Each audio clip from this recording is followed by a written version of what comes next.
So with this, I will.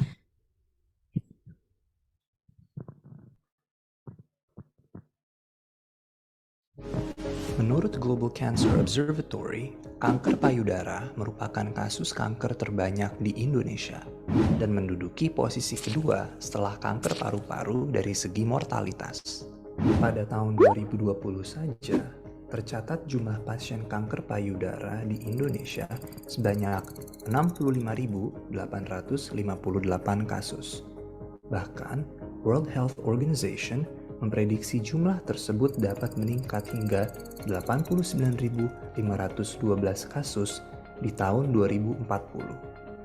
Hadirlah Asadara sebagai program bantuan pasien digital pertama di Indonesia.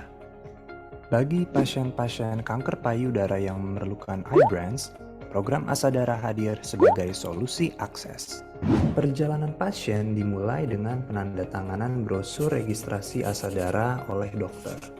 Berikutnya, pasien akan mengontak customer service Halodoc untuk dapat dipandu lebih lanjut proses registrasi mereka. Pasien cukup mendownload aplikasi Halodoc via App Store atau Google Play Store, memilih fitur beli obat, dan mengupload dokumen-dokumen yang diperlukan, yaitu KTP, resep iBrands, dan brosur registrasi yang sudah ditandatangani oleh dokter. Setelah dokumen-dokumen pasien diverifikasi oleh tim apoteker Halodoc, pasien dapat melakukan pembayaran via transfer bank dan mengupload bukti pembayaran di aplikasi Halodoc. Pada akhirnya, pengiriman iBrands ke rumah pasien akan diproses oleh Halodoc menggunakan Gojek. Mari membawa harapan baru kepada pasien-pasien kanker payudara di seluruh Indonesia dengan program Asadara.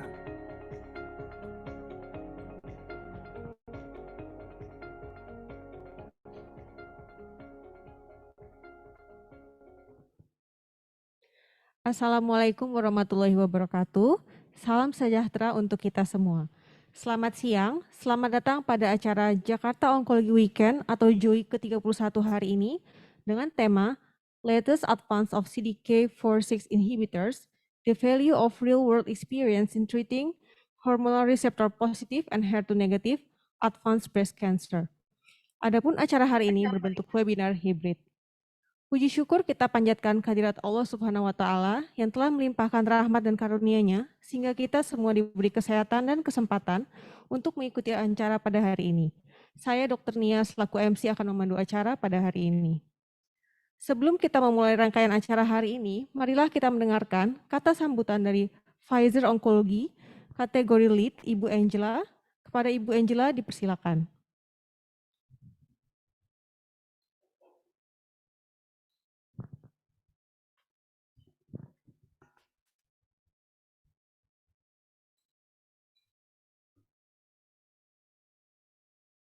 Yeah.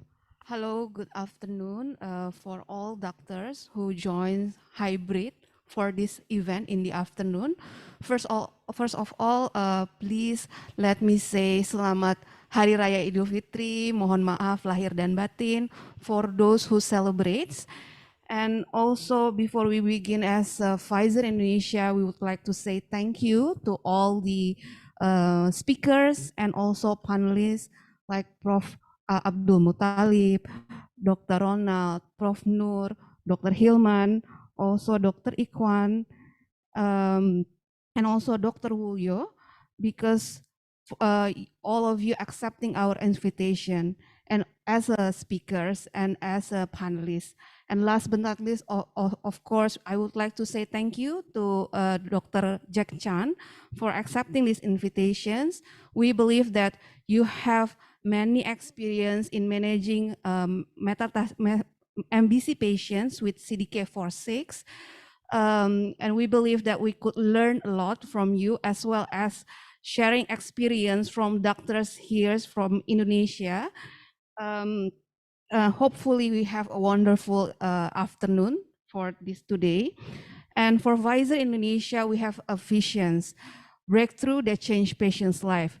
And because of that visions, we really committed to support this kind of events. which focus on the educating doctors and also patients.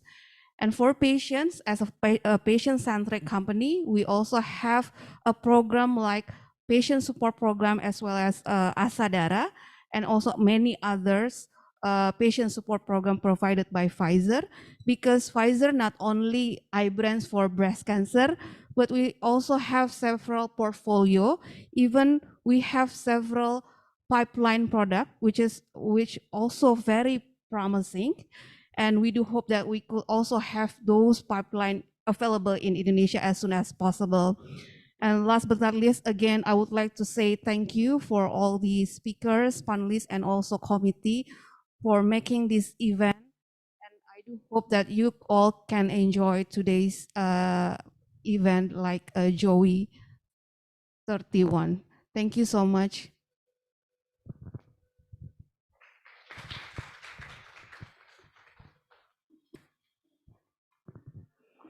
Terima kasih kepada Ibu Angela. Selanjutnya marilah kita dengarkan kata sambutan dari Ketua Perhompedin Cabang Jakarta, Dr. Ronald Alexander Hukom, MHSC, Spesialis Penyakit Dalam Konsultan Hematologi Onkologi Medik, Finasim. Kepada Dr. Ronald dipersilakan.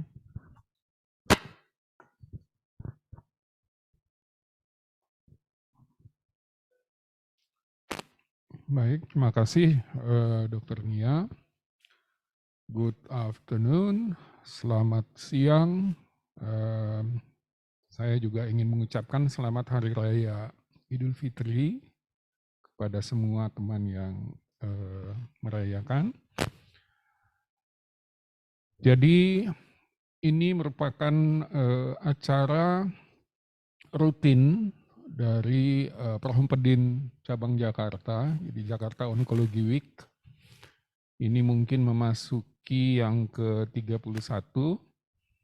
Kita akan sama-sama berdiskusi mengenai, tadi sudah disebutkan, kanker yang paling sering atau paling banyak ditemukan di Indonesia, ya, kanker payudara.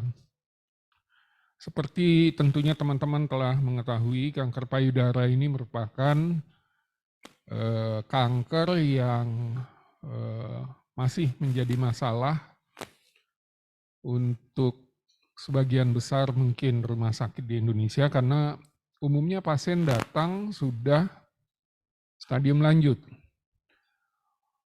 Kementerian Kesehatan sudah cukup lama mencanangkan mengenai program penanganan kanker di mana penekanannya pada pencegahan dan deteksi dini, tapi dalam kenyataannya kita masih melihat lebih banyak pasien yang datang pada stadium lanjut.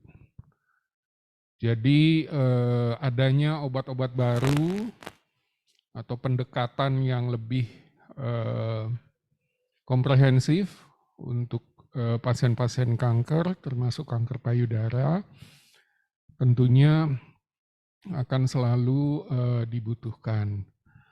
Jadi untuk siang ini kita akan mendiskusikan mungkin lebih ke satu jenis kanker payudara yang juga diketahui memiliki mungkin ya persentase paling tinggi di antara kanker payudara, yaitu yang hormon reseptor positif. Mudah-mudahan acara ini akan lebih memperluas pemahaman kita dan tentunya juga akan lebih bermanfaat dalam penanganan pasien-pasien kita untuk selanjutnya. Saya ingin mengucapkan terima kasih Prof. Abdul Muthalib sebagai moderator, kemudian pembicara Dr. Julio, and thank you Dr. Jack Chen. We are waiting for your experience on the topics. Terima kasih pada para panelis, Prof. Nurwati, Dr. Hilman Tajudin, dan Dr. Ikhwan, dan tentunya kepada panitia dan sponsor acara pada siang ini dari Pfizer. Sekali lagi terima kasih. Selamat siang, saya kembalikan ke MZ.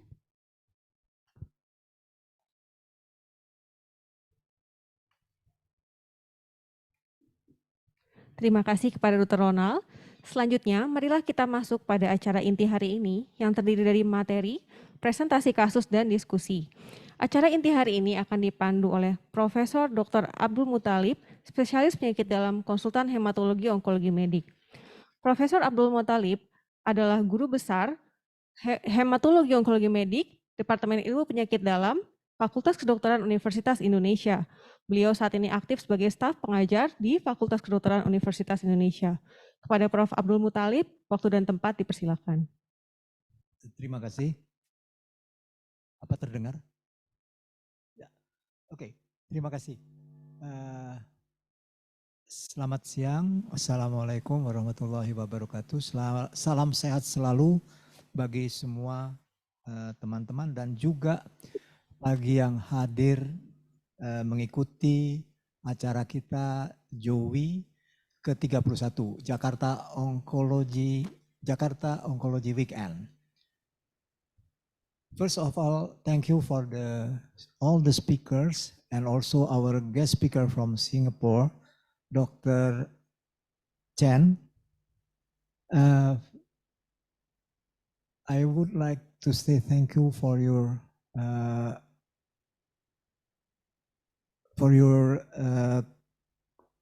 join our JOWee as a routine Jakarta Oncology Weekend. Thank you, Dr. Jen, and also for other colleagues, my colleagues, Dr. Wulyo, Dr. Ihwan, and also Professor Nurwati dan Dr. Hilman,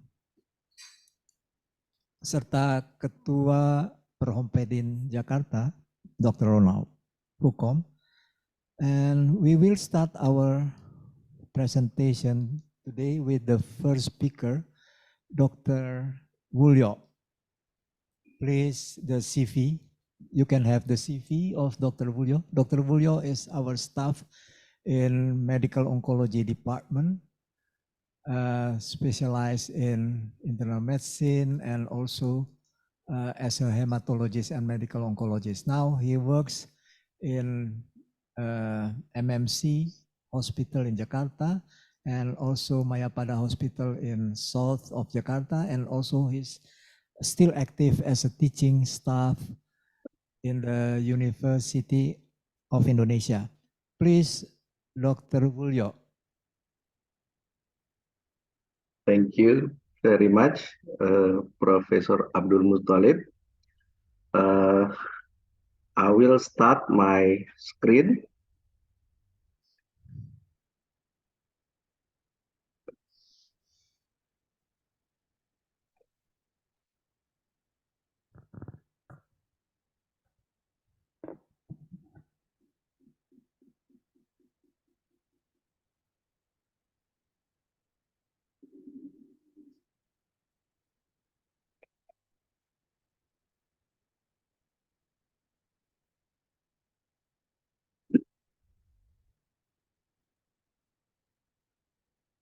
First of all, I would like to say thanks to the organizing committee who invite me to present real-world evidence of palbociclib in complementing clinical trial results and healthcare decision.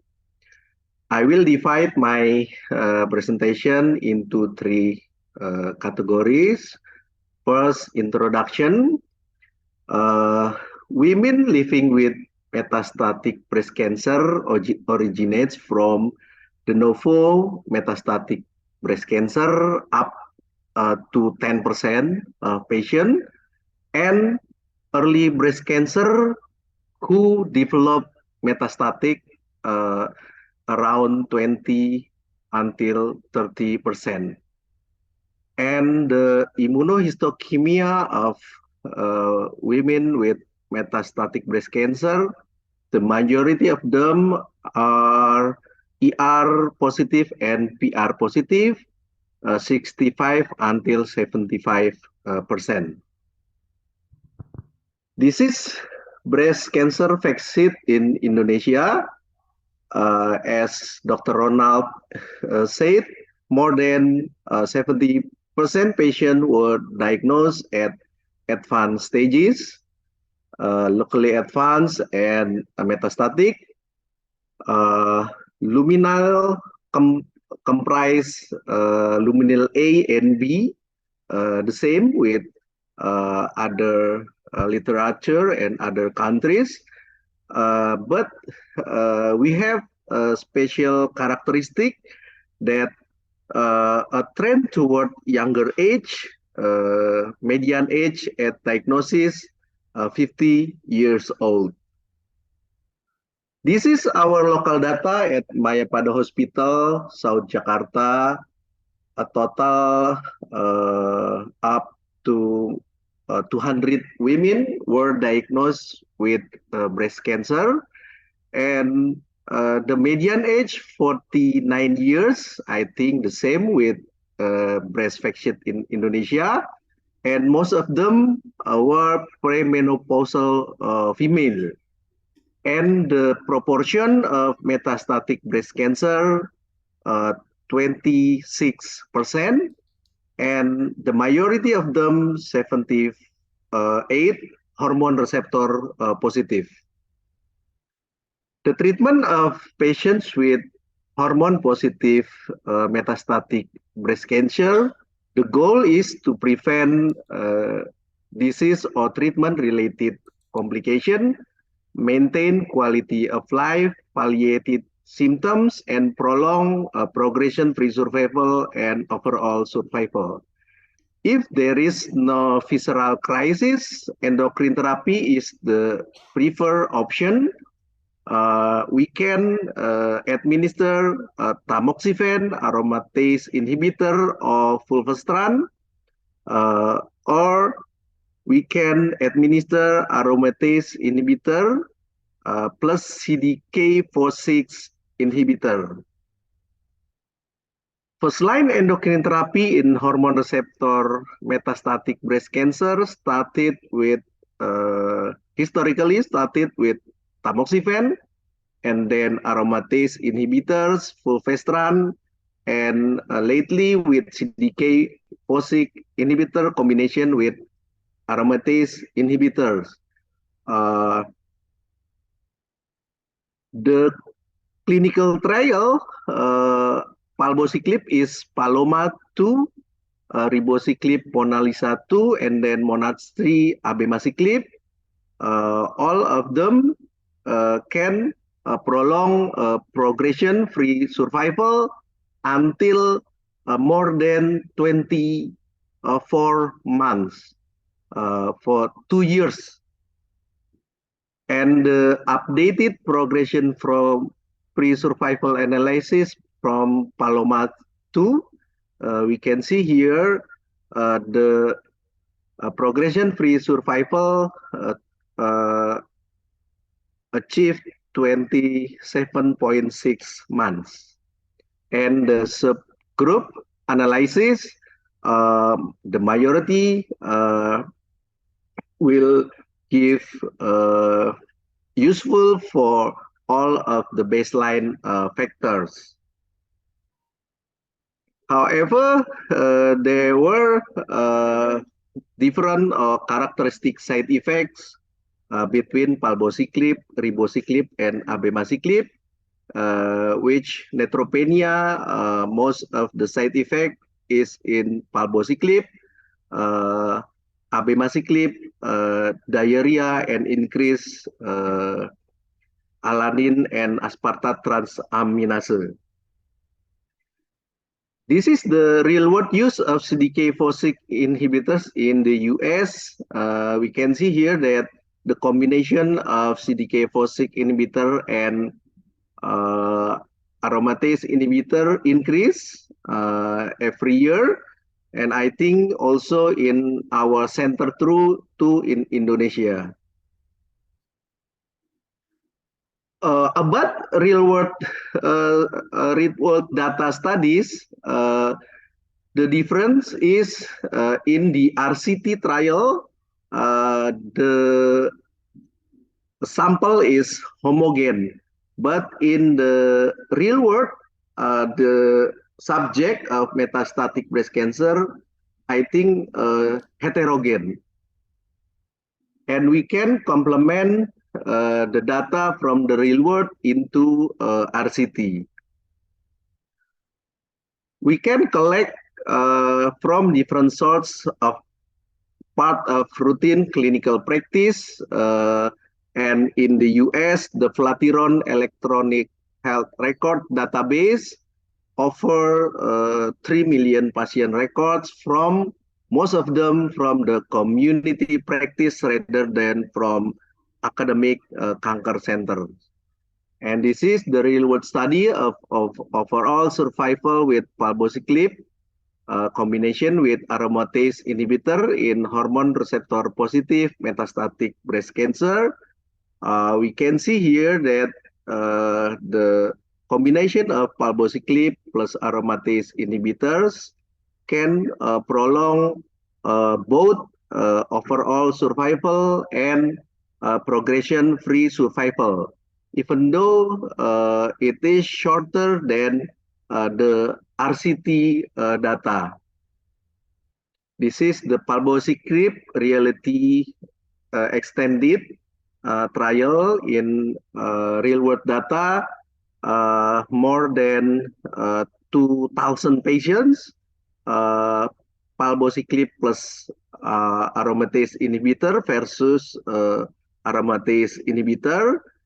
The endpoint primary is overall survival and secondary real-world progression-free survival. This is the characteristic of the patients. I think we have different age group, yeah. In the US, more than the majority of patients, I think, postmenopausal patients. In our country, our center, most of the patients still pre and perimenopausal female. This is the result of real-world progression-free survival, the unadjusted analysis. The median real-world progression-free survival achieved until 20 months. If the RCT more than 24 months. So the real world progression-free survival is shorter than the RCT trial. Yeah, I think because the real world study, the subject or the patient is heterogeneous more than the RCT trial. This is the SIPTV and other analysis, other statistical analysis show to us the median real-world progression-free survival more than aromatase inhibitors. This is also the overall survival. The combination of palbociclib and aromatase inhibitors show to us more prolonged overall survival in unadjusted analysis, SIPTV, and other statistical analysis. This is the subsequent second-line anti-cancer treatment. Most of the patient, 50% of the patients still in first line, and then after progression, 40%. I think this is other cyclin-dependent kinase POSIC inhibitors, 20% chemotherapy, and endocrine therapy alone also 20%. So the conclusion in this real-world study, palbociclib combination with aromatase inhibitor is more effective than aromatase inhibitor alone in a heterogeneous population of patients with hormone receptor positive metastatic breast cancer.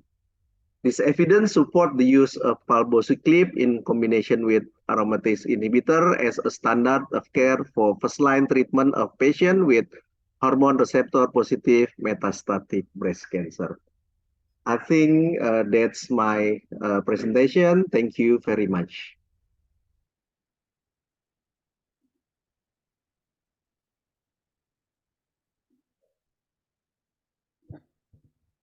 Thank you, Dr. Bulyo. Now we continue to the second speaker.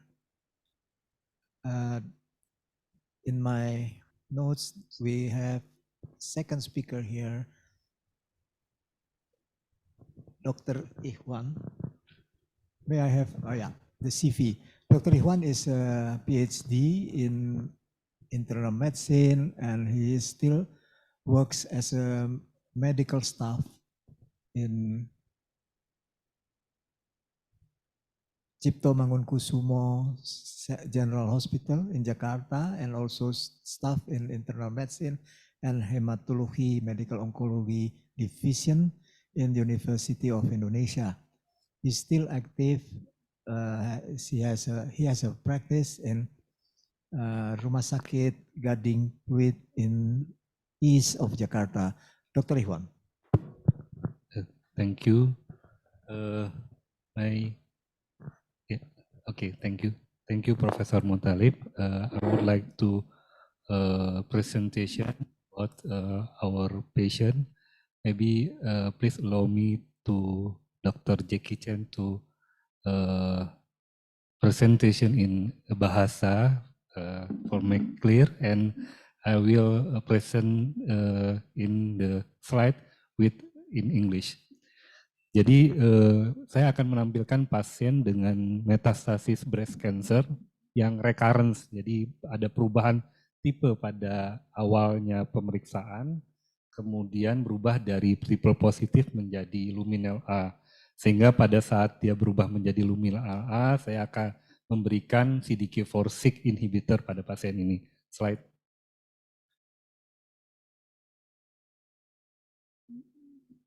Jadi ada wanita usia 52 tahun, datang pada waktu itu 2014, dia mengaku tidak menstruasi sudah 4 tahun sebelumnya, dan didapatkan massa di payudara kanan tanpa adanya metastasis dan didapatkan triple positif. Lalu kami lakukan radioterapi, dilanjutkan dengan, karena pada waktu itu ada perdarahan di massanya, dilakukan radioterapi 15 kali, diberikan paclitaxel dan trastuzumab 6 kali, dan harusnya diberikan maintenance trastuzumab 1 tahun, tapi pasien menolak karena dana. Akhirnya dilanjutkan saja dengan pemberian tamoxifen. Tapi 4 tahun kemudian dia recurrence di payudara kiri dengan ada metastasis di adrenal, sehingga pada waktu itu kami lakukan mastektomi dan adrenalektomi tahun 2018, dan hasil IHK waktu itu adalah ER positif, PR positif dengan HER2 negatif, dan dilakukan pemberian sistemik terapi. Slide. Ya, ini sebagai gambaran, kita tahu bahwa 5-year prevalence di kanker payudara itu terbanyak di Asia, hampir 41,3%. Dan kita lihat bahwa 30%-nya itu muncul di supralateral kuadran dari payudara. Slide. Kita juga tahu ini klasifikasi payudara, slide, bahwa ada in situ, pada in situ ada duktal dan lobular, yang invasif juga yang paling banyak kita tahu ada infiltrating ductal carcinoma. Slide. Ini kita lihat luminal A sebanyak 40%, jadi memang tipe yang paling banyak yang kita bicarakan hari ini. Slide. Slide. Ini gambaran signaling pathway, jadi kita tahu bahwa kalau ada estrogen reseptor dan HER2 reseptor yang positif, maka akan terjadi signaling dari kedua pathway tersebut, sehingga pada kasus-kasus yang ER/PR positif kita harus memberikan anti HER2 dan anti hormonal terapi juga. Slide. Ini kita tahu HER2 signaling pathway-nya melalui RAS dan PI3K yang menyebabkan terjadinya tumorogenesis dan proliferasi dari tumor. Slide. Nah, HER2 tentu kita tahu ada HER2 positif yang 0 skornya, jadi itu negatif, dan 1-2 skor 1 juga negatif, skor 2 maka kita perlu periksa CIS dan FIS, dan kalau skor 3 kita anggap sebagai HER2 yang positif. Slide. Ini gambaran metastatik yang terbanyak itu di bone ya 67%, terutama yang luminal A 70% dan yang luminal B. HER2 positif juga. Jadi kebanyakan memang di bone metastasis sebanyak 67%. Slide. Nah ini gambaran bagaimana kita melakukan treatment pada pasien dengan luminal A. Pilihannya adalah kalau tidak ada organ failure yang mengancam, maka bisa ada organ failure yang mengancam, maka kemoterapi. Tapi bila tidak, bisa diberikan endocrine terapi plus dengan CDK4/6 inhibitor. Dan bila progresif dengan obat tersebut, maka sebaiknya diperiksakan germline BRCA1 testing dan PALB2 dan dilakukan pemberian obat yang lain sebagai penggantinya. Sekali lagi kalau ada organ failure maka pilihannya tetap kemoterapi. Slide. Ini gambaran kalau kita ketemu recurrent maka harus dibiopsi ulang pada metastasis lesionnya dan kemudian dilakukan pemeriksaan berbagai mutasi yang dianjurkan oleh ESMO dan kemudian dilanjutkan dengan pengobatan yang lebih lanjut. Slide. Ini kita tahu bahwa estrogen reseptor itu kerjanya bisa melalui siklin D atau E2F ya, sehingga pada suatu ketika ada saatnya estrogen reseptor itu mengalami resisten sebenarnya dan perlu dilakukan penghambatan dengan CDK4/6 inhibitor supaya yang siklin D-nya tetap terhambat. Slide. Ini pemberian siklin D ternyata memang tetap harus diberikan hormonal terapi juga, baik itu aromatase inhibitor maupun yang golongan fulvestrant untuk reseptor estrogennya. Slide. Ini first line dan second line dan third line. Kita lihat di sini ada tamoxifen aromatase inhibitor maupun aromatase inhibitor CDK4/6 sebagai first line maupun fulvestrant CDK4/6 inhibitor. Dan selanjutnya diberikan second line kalau di progresif dan akhirnya third line menggunakan sampai everolimus atau kemoterapi. Slide. Nah, case reportnya slide.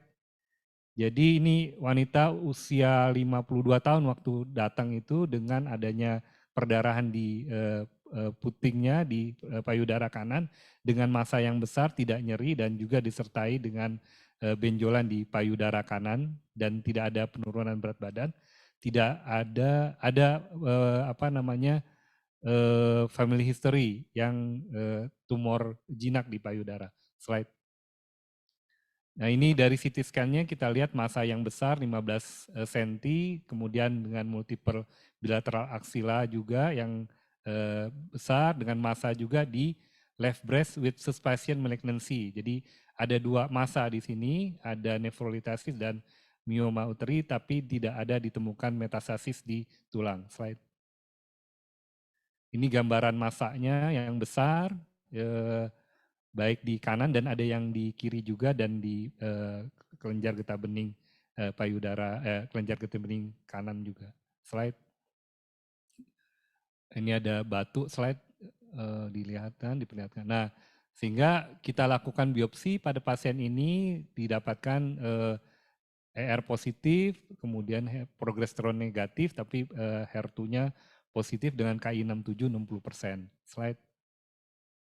Pada pasien ini awalnya karena perdarahan kita berikan lakukan radioterapi, dilanjutkan dengan paclitaxel trastuzumab sebanyak 6 siklus, tapi tidak dilanjutkan dengan Herceptin only selama 1 tahun. Slide.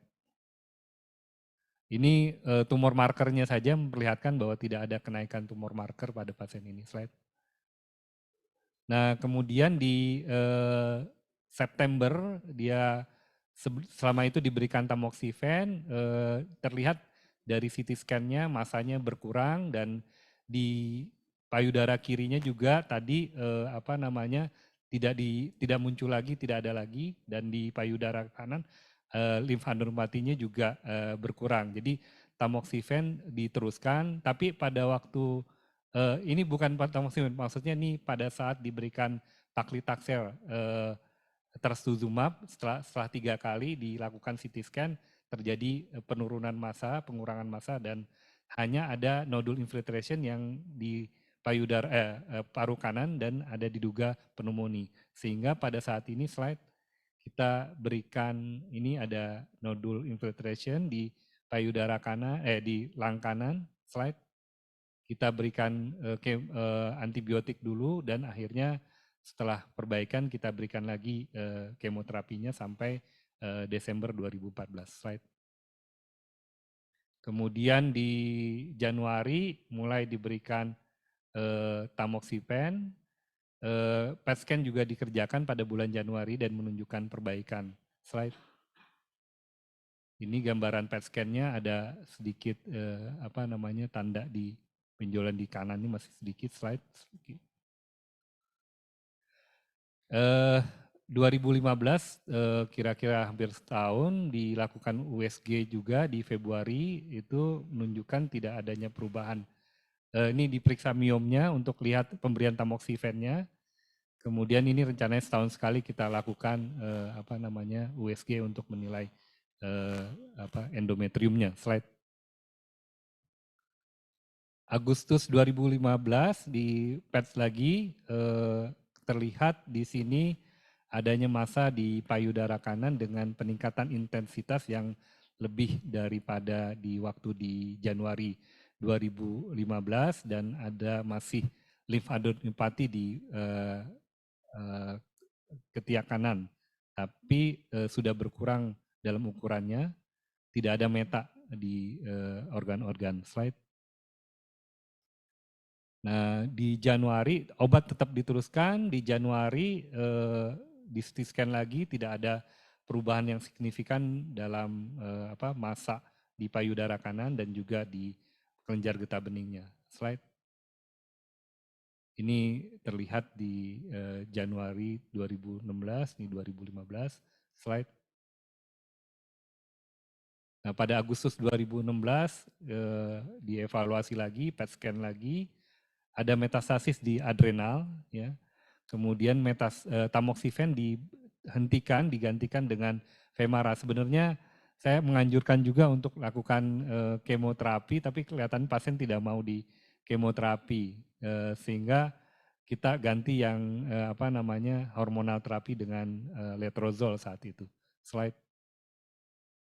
Lama dia tidak ini juga dianjurkan untuk operasi ya, karena umpama dengan begini kita perlu tahu sebenarnya masanya sama dengan payudara atau tidak, kemudian IHK-nya bagaimana. Tapi tidak mau, slide. Kemudian di 2017 itu datang lagi dengan obat-obat yang tablet tadi masih diminum letrozolnya, tapi pada saat ini ada pembesaran massa di adrenalnya. Kemudian ini juga masih belum mau di adrenalektomi, ya. Kemudian pasien nggak datang-datang, akhirnya baru setahun kemudian baru datang lagi tahun 2018. Slide. Ini yang membesar dari yang sebelumnya. Slide. Nah, ini 2018 progression lagi, di sini ada massa di payudara kirinya dan di adrenalnya. Nah, pada saat ini baru dia mulai mau dilakukan operasi. Jadi kita anjurkan mastektomi dan adrenalektomi, di sini dia mau. Awalnya dia tidak mau, sehingga waktu itu sempat kita lakukan IHK dulu untuk melihat apakah benjolannya sama sifatnya dengan yang lalu. Slide. Ini dia payudara kirinya. Slide. Nah, ini yang di adrenalnya, jadi tambah besar dibandingkan 2016. Slide. Sehingga ini waktu di biopsi HER2 negatif, estrogen positif, progesteron negatif, KI 67 60%. Jadi HER2-nya negatif. Slide. Kemudian dilakukan mastektomi dan adrenektomi di Agustus 2018. Slide. Nah, ini hasil patologinya dari adrenal itu HER2 negatif, estrogen positif, progesteron positif. KI 67 25%. Slide. Lalu waktu itu kami berikan kemoterapi 6 siklus, selesai dari September sampai Desember. Slide. Tapi di Januari 2019 itu ada muncul progresif di aksila kiri. Jadi setelah operasi, kemoterapi dan dilakukan pemeriksaan PET CT lagi ada benjolan di aksila kiri. Slide. Kemudian dari situ kita karena ada benjolan itu kita radiasi karena dia tunggal diradiasi sampai Februari 2019. Slide. Nah, setelah radiasi lanjutkannya dengan hormonal terapi anastrozol. Nah, ini sebenarnya udah dianjurkan untuk pakai palbociclib, tapi kelihatannya dia karena kemahalan belum mau diberikan. Slide. Ya akhirnya dia berunding-berunding. Ini kita bicarakan di tumor board di sana, diberikan rencana anastrozol, tapros dan zolenik ya karena buat itunya. Slide. Nah ini 2019 sampai 2020 tidak ada perubahan yang bermakna. Slide. Juga di Oktober 2020 lebih baik CT scan-nya, dilakukan CT scan di sini. Slide. Nah November 2020 itu ada aktivitas patologis di proximal femur, ya, kemudian diradiasi. Radiasi, slide. Slide bisa. Nah, di radiasi baru diberikan palbociclib dan anastrozol dan diberikan zoling. Slide. Kemudian Agustus 2021 ada lagi di itu di abdomen dan sinus costophrenicus benjolan. Kemudian sempat diberikan fulvestrant ini. Jadi yang waktu pertama tuh yang palbociclibnya nggak mau dia. Ini akhirnya dia dikasih, jadi dikasihnya cuman anastrozol, kemudian setelah dia progresif diberikan fulvestrant karena dia kemahalan. Dipakai fulvestrant. Slide. Sampai April 2022 itu masih ada juga, April 2022. Slide. Ini di Agustus 2021 yang muncul tadi. Slide. Ini yang pertambahan di 2021. Slide. Ini yang Maret 2022, ada mixed respon di Maret 2022. Slide. Juga ada yang di costophrenicus tadi. Slide. Nah, baru dia mau diberikan palbociclib, jadi dari 2002 sampai sekarang dia masih diberikan palbociclib. Slide. Di Juli 2022 juga terjadi perbaikan dari KGB di para aorta, lumbal maupun di para iliakanya. Kemudian slide. Di Februari 2023 juga terlihat perbaikan, hilangnya metastasis. Selama pemberian palbociclib pasien tidak ada keluhan dan tidak muncul metastasis baru. Kadang kalau kontrol leukositnya rendah tapi tidak pernah mengalami febril dan tidak pernah febril neutropeni juga. Biasanya kita berikan GCSF untuk menaikkan leukositnya. Slide. Ini tadi CT scan-nya dari Juli 2022 ke Februari, slide. Ya, slide. Oke, jadi pada kali ini saya tampilkan kasus di mana adanya perubahan tipe breast cancer dari triple positif dan ke luminal A yang mungkin saja terjadi pada satu kasus, dan biasanya memang biopsi harus dikerjakan jika terjadi recurrence, dan bila ada luminal A itu maka pilihan terapi CDK4/6, dan terlihat di sini sebenarnya dalam 1 tahun ini efektif untuk mengatasi kansernya, dan direkomendasikan tentu kombinasi dengan endokrin terapi. Itu saja yang bisa saya sampaikan, mudah-mudahan bermanfaat. Terima kasih. Assalamualaikum warahmatullahi wabarakatuh. Thank you, Dr. Ihwan, for your nice presentation, your experience in the late stage of the breast cancer in a relatively young woman.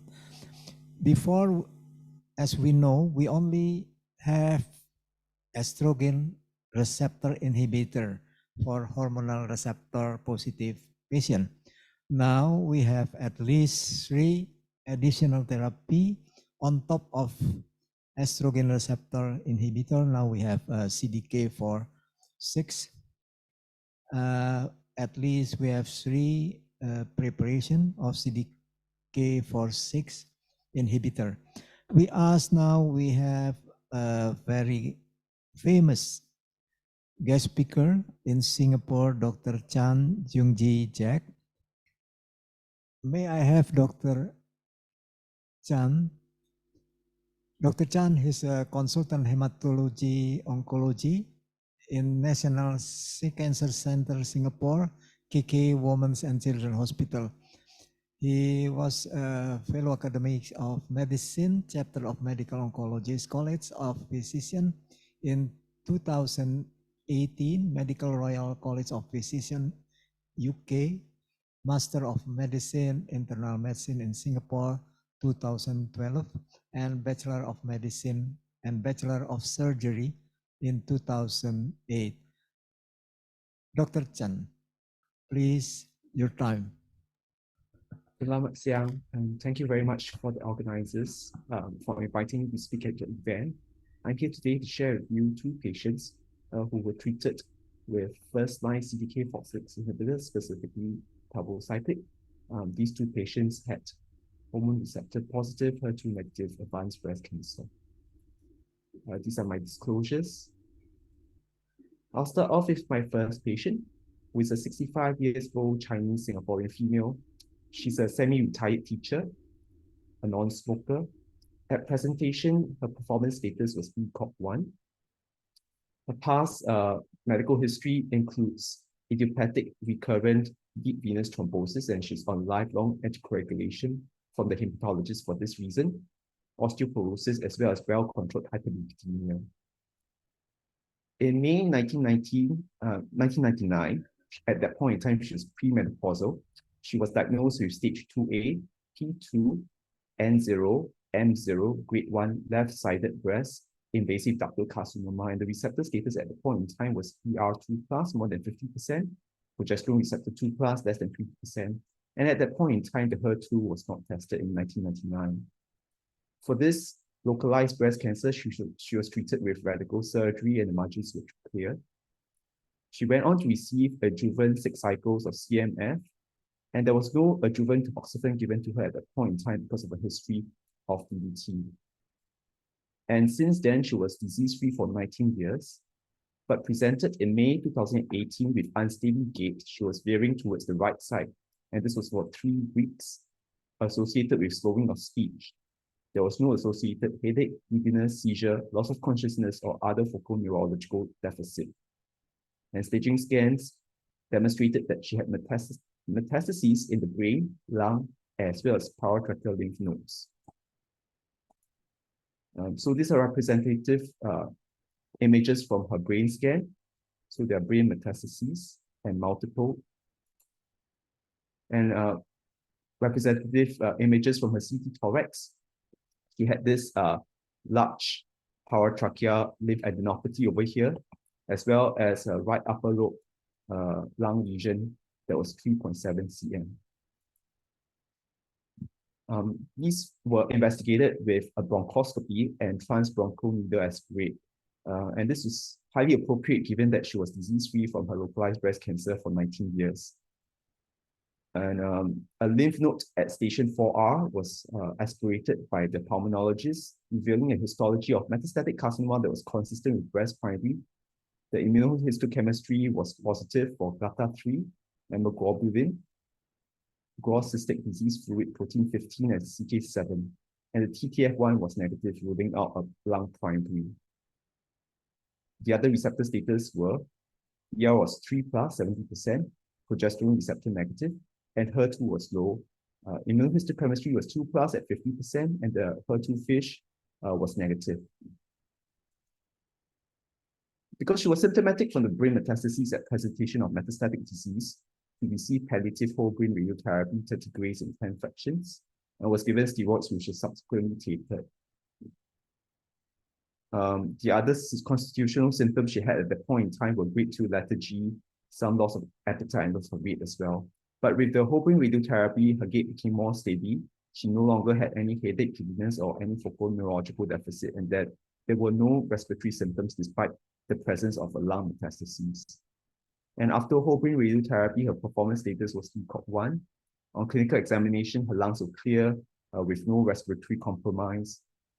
During the whole brain radiotherapy, we helped to control the systemic disease. She was started first on first line, letrozole, and also while waiting for the HER2 fish result to be out. So these were her baseline blood works showing elevated CA15-3 and carcinoembryonic antigen. She had normal hematological values. Renal function and liver function were also within normal limits. Calcium was not elevated. So after whole brain RT was completed 3 weeks after the HER2 fish result was out showing it was negative, and also giving time for the patient's AEs for the whole brain RT to recede. She came back to clinic to see me, where I discussed with her about the addition of palbociclib, and I started her at 125 milligrams once a day for the first 2 weeks. When she came back to see me 2 weeks later, she complained of grade 3 fatigue. She felt that compared to before starting palbociclib, she was sleeping most of the day in bed. So this was actually affecting her quality of life.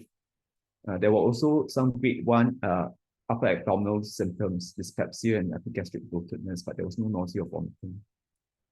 Perhaps some residual effect from the whole brain radiotherapy. She still had some loss of appetite, but there was no altrol gel from the letrozole.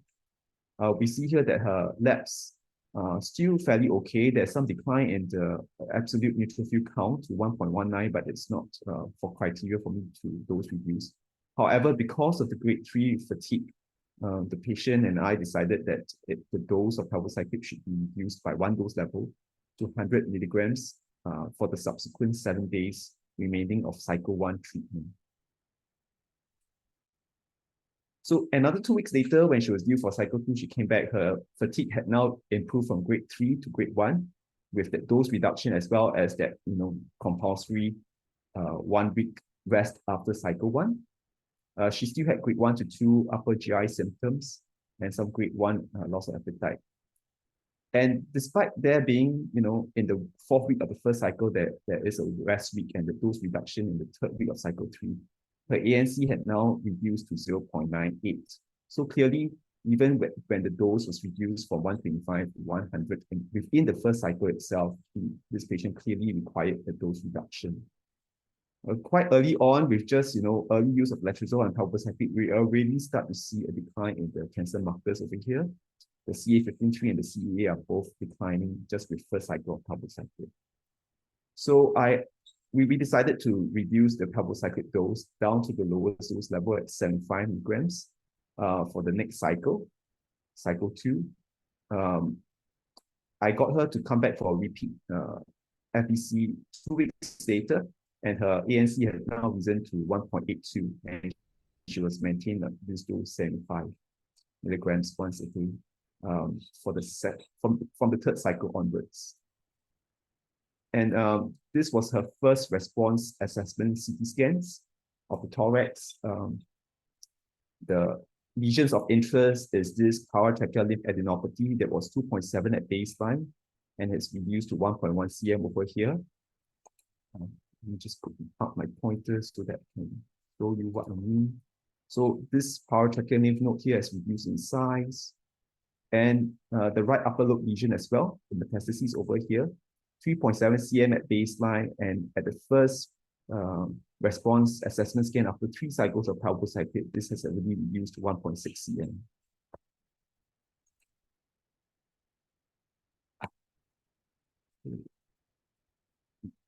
Just give me a short while. Okay. So by the 6th cycle of palbociclib dosed at 75 milligrams once a day, day 1 to 23 out of every 4 weeks, this patient reports now on grade 1 fatigue, no upper GI symptoms anymore, and her performance status had improved to 0. And the CA53 and CA both continue to decline.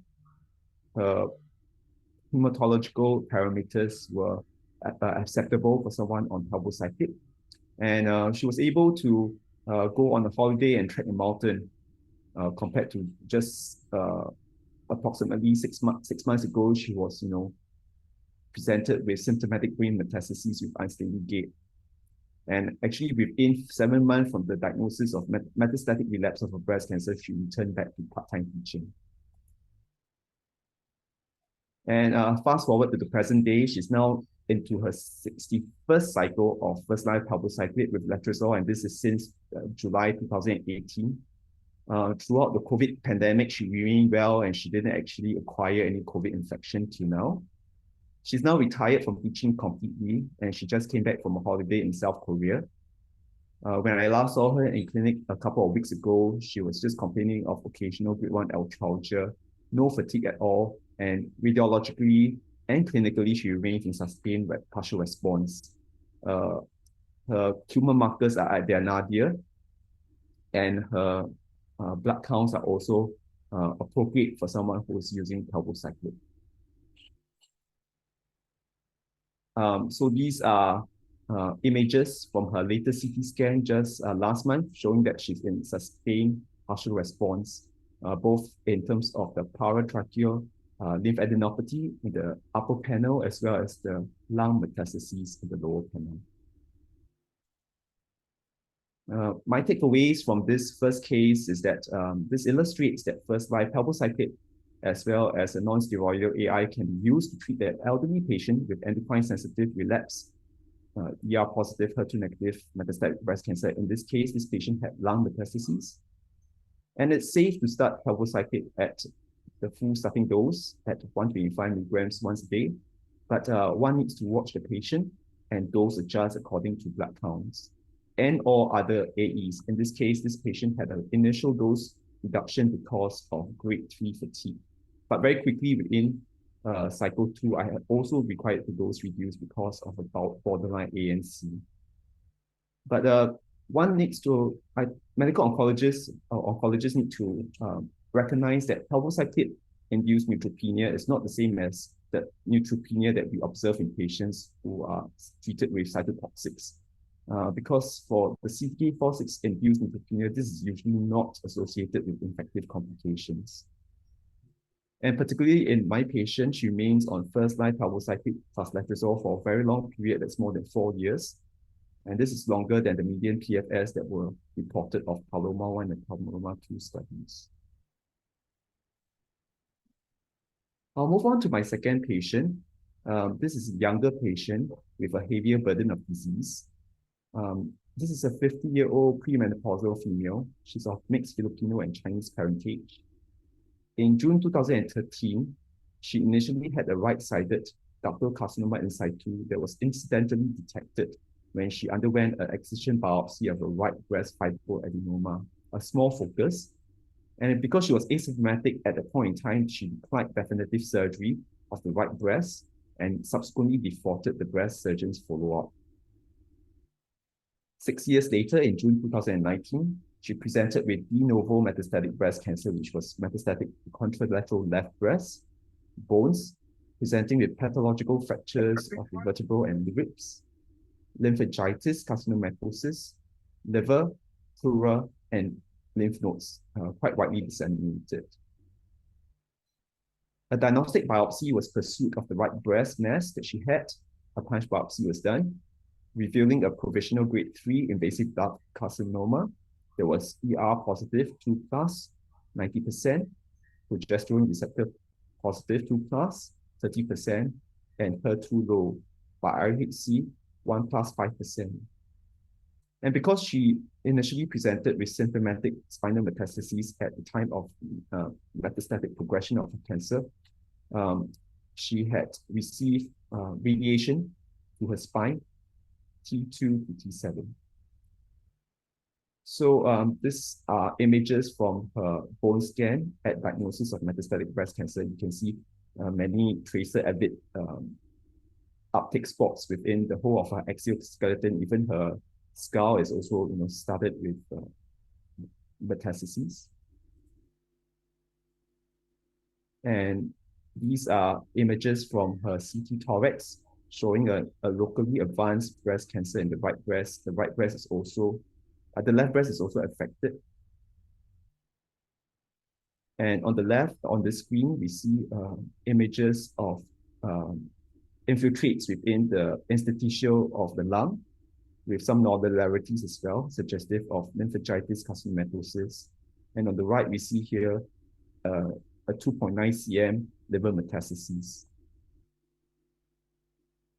So after the palliative RT to her thoracic spine, her performance status was ECOG-2. She required tramadol, COX-2 inhibitor, as well as paracetamol for pain control of her bony pains. She didn't have any respiratory or abdominal symptoms despite the presence of lung and liver metastases. Her hormonal profile was consistent with a lady who was still premenopausal with a high estradiol and low FSH, LH. Despite the presence of heavy bony disease, skeletal metastases, there were no cytopenias that were clinically significant. Renal function is normal, and we do see that there is some derangement in her liver function test with elevated AST, ALT, but the ALP is and the EGGT are more elevated, a more cholestatic picture in her liver function test. And interestingly, her calcium was normal, but her magnesium was consistently high, perhaps related to some magnesium supplement intake that she's been using chronically. And I work in an academic medical center at that point in time, in 2019. The right choice study, the randomized right choice study was recently presented at San Antonio 2022, was running at my center and recruiting patients. So I considered her for the randomized phase 2 right choice trial then, but the patient did not pass screening for the trial because of 2 reasons. One, at the baseline ECGs, she had prolonged QTC. And we know that, for ribociclib, that's a no-no. And also because she had high magnesium level. And therefore, after discussion with her, we decided that her first-line systemic treatment would be endocrine-based because she was not in visceral crisis. She had visceral metastases, but she wasn't in crisis. She was premenopausal, so we gave her ovarian function suppression with monthly GnRH analog injections. We started her on letrozole and palbociclib at full dose, 125 milligrams once a day.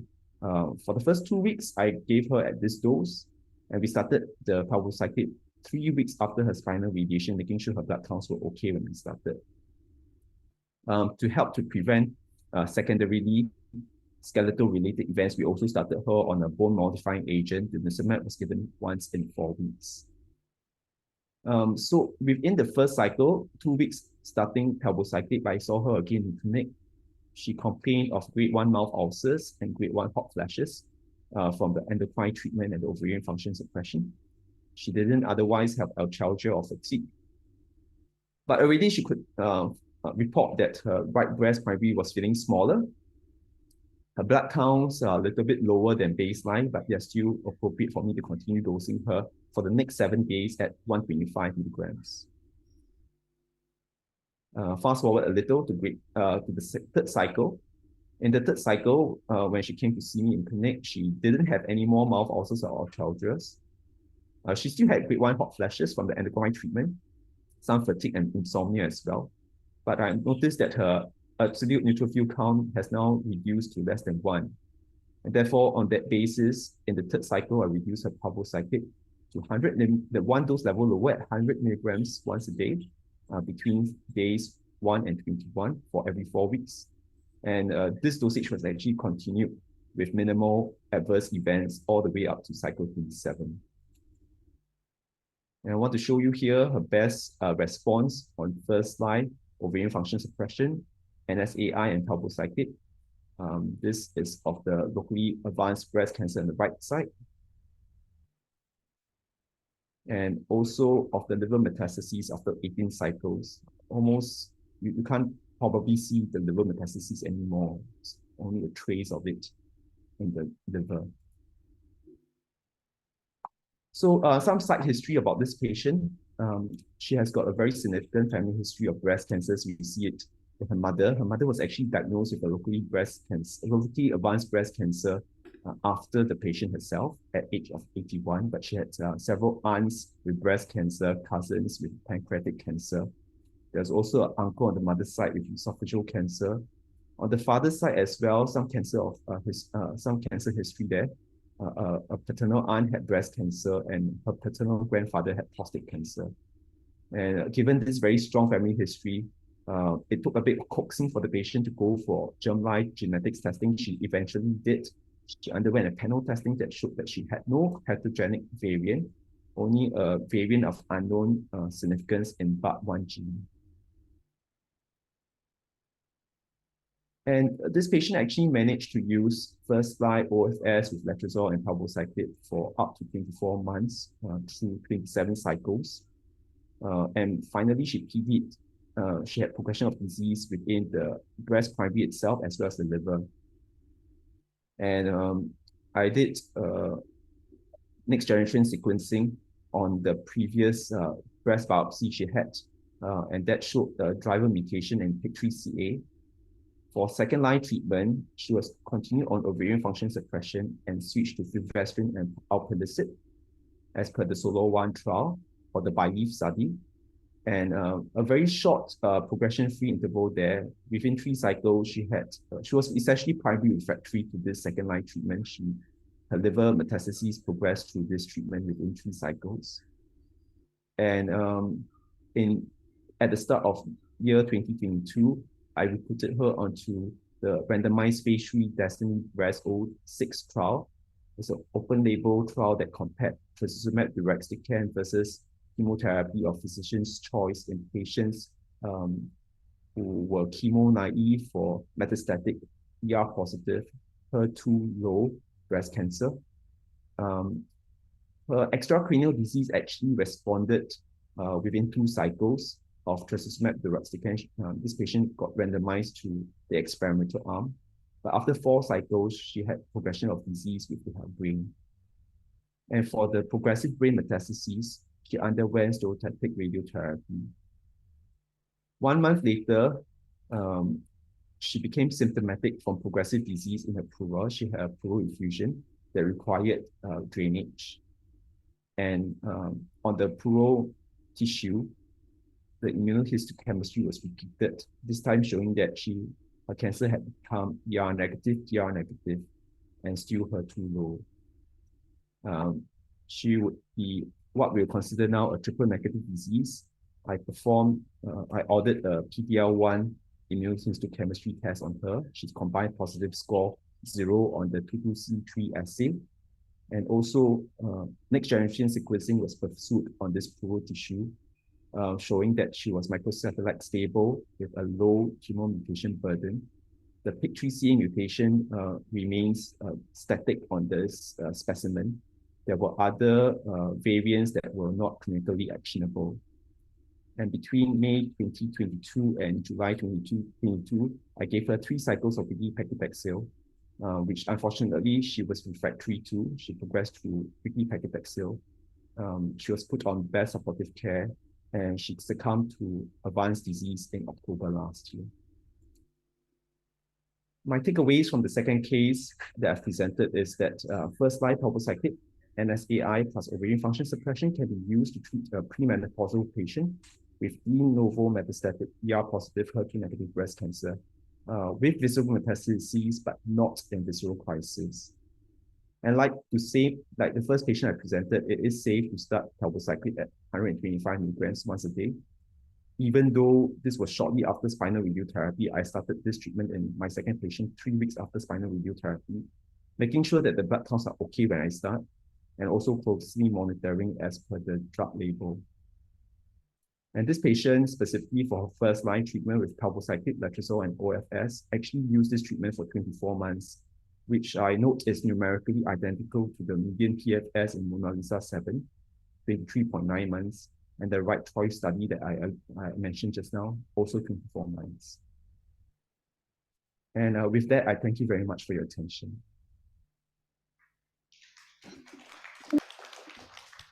Thank you, Dr. Chan, for your nice presentation of your experience in the 3 cases of breast cancer with CDK4/6 treatment as a first line. Is there any comment or question from our panelists, or is there any question from the audience by Zoom?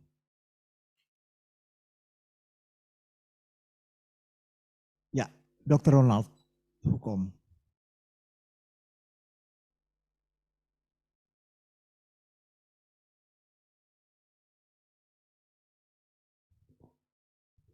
Thank you, Prof. Talib.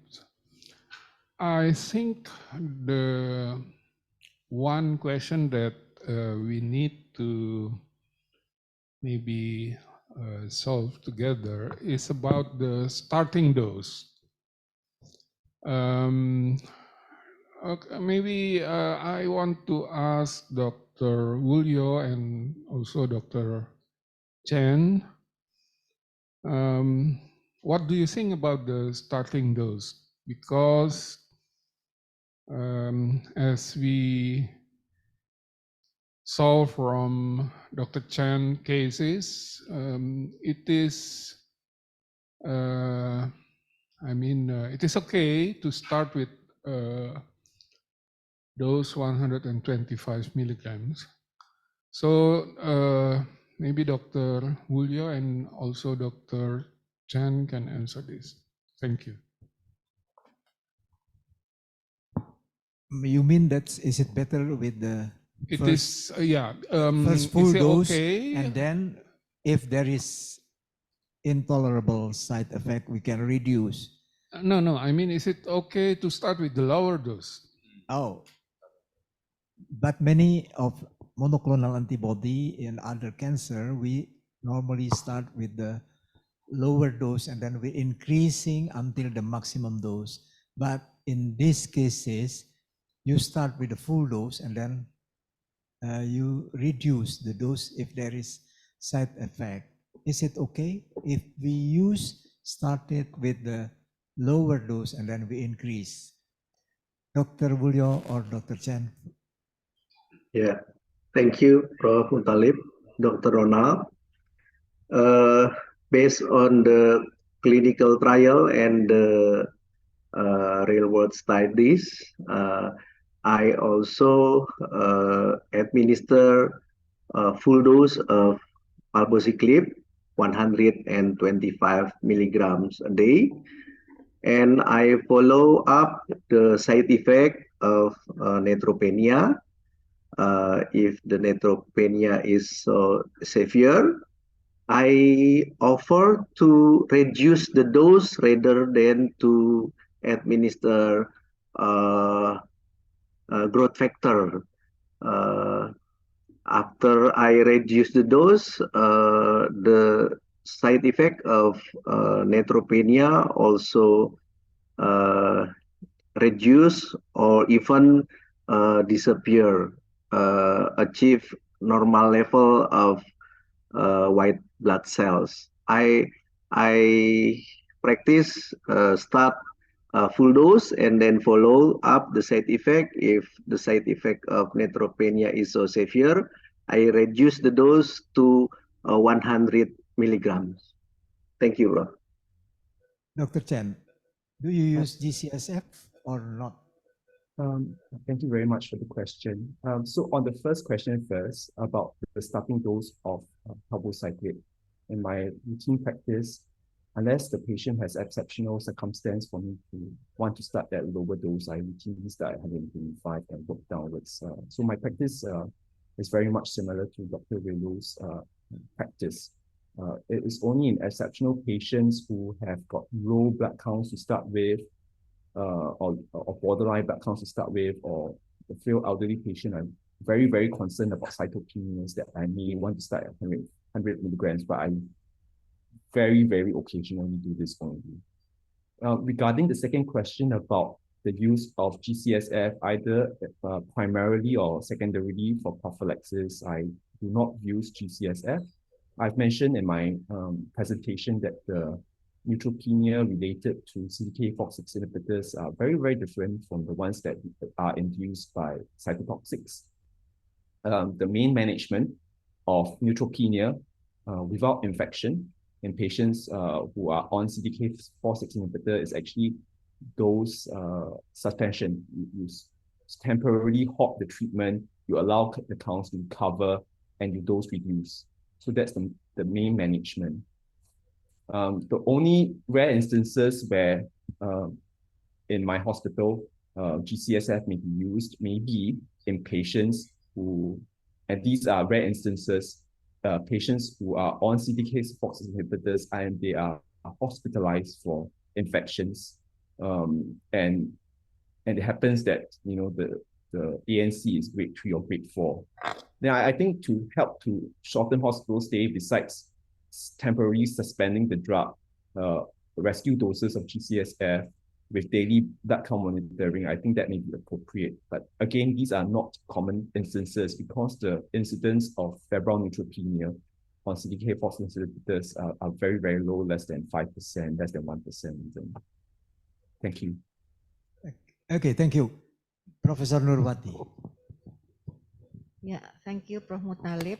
First, I want to ask Dr. Chang about, do you treat HER2 negative and HER2 low with the same way? Because you know that the HER2 low, actually there is still have a HER2 positive but very light. That is the first question. And the second question, you told us that in the visceral crisis, we may not give CDK4/6. Why, Dr. Chang? Because in I think you may have misunderstood me. I said I treated my second case with visceral metastases, but not in visceral crisis. Now, that's a very different statement from whether I would use CDK4/6 inhibitors in the case of visceral crisis, and that relates to the randomized phase 2 right choice trial. I think even when that study was positive, showing that it is possible to treat patients with heavy burden visceral metastases with first-line CDK4/6 inhibitors, and bear in mind the right choice trial was carried out in premenopausal patients. Those patients need to be very carefully selected. I think by and large, the guidelines have not changed yet in response to right choice trials. If you look towards the American Society of Clinical Oncology or the European Society of Medical Oncology or the European Advanced Breast Cancer Guidelines, the guidelines have been modified to say that it's appropriate to treat patients with visceral crisis with CDK4/6 inhibitors. But we do know that these agents can induce potentially high responses in a short duration. And I have tried before in patients in what one would consider to be crisis situations to use CDK4/6 inhibitors, but monitoring them very, very closely and switching to chemotherapy, either single agent paclitaxel or combination chemotherapy, if I see that they are not clinically responding to CDK4 inhibitors and endocrine treatment. So that's answering your second question first. About your first question, how I would regard a HER2 low cancer versus a HER2 negative cancer. I would say that for the first line, second line, a HER2 low patient is still treated like a HER2 negative. The only instance where there may be a difference is if one has already tried several lines of treatment, endocrine based if the patient was HER2 positive, was hormone receptor positive, or cytotoxics if the patient was hormone receptor negative, HER2 low. If it's fly treatment, and I'm not very sure whether this drug is available in your country or approved in Indonesia, but in my country, it is possible to try to use this newer agent, antibody drug conjugate called trastuzumab deruxtecan. So trastuzumab deruxtecan can be used for the HER2 low patients. In my second patient that I presented, she had used trastuzumab deruxtecan as part of a clinical trial, the Destiny Breast 06 study. The results are not yet reported. Although in a more advanced setting in patients with HER2 low disease, the majority of the patients in Destiny Breast 04 were actually hormone receptor positive. So for that is a positive study that was reported and published last year in New England Journal of Medicine 2022. So that's how I would. Can we combine CDK4/6 and deruxtecan, trastuzumab deruxtecan? Those studies are probably ongoing now. So outside of a clinical trial, I would not do that. Not routinely. Yeah.